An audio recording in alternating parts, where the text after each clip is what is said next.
क्रांती news, आवाज सर्वसामान्यांचा। धुळे सुरत राष्ट्रीय महामार्गावर दिवसेंदिवस अपघाताची मालिका थांबता थांबत नसून वारंवार अपघात घडत आहेत। आज दिनांक 20 जानेवारी 2025 रोजी सोमवारी दुपारी 3 वाजेच्या सुमारास राष्ट्रीय महामार्गावर कोंडाबारी घाटात अपघात घडला आहे। लाकडं घेऊन जाणारा ट्रक क्रमांक GJ 26 T6861 या चालकाचे नियंत्रण सुटल्याने वाहन महामार्गाच्या बाजूला खड्ड्यात पडल्याने अपघात झाला आहे। यात माल ट्रक मधील लाकडं सर्वत्र पसरले दिसून आले आहे।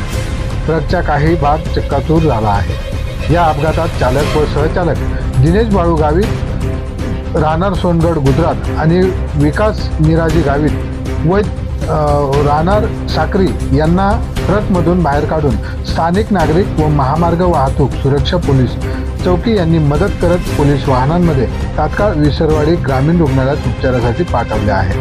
या अपघातामुळे महामार्गावर काही काळ वाहतूक विस्कळीत झाली होती। यावेळी पोलिसांच्या मदतीने वाहतूक सुरळीत करण्यात आली आहे। महाराष्ट्र क्रांती न्यूजसाठी प्रतिनिधी सागर मेटकर, विसरवाडी, नवापूर। अशाच नवनवीन बातम्या पाहण्यासाठी आमच्या महाराष्ट्र क्रांती न्यूज या YouTube चॅनलला लाईक करा, सबस्क्राईब करा आणि बेल आयकॉनला प्रेस करा।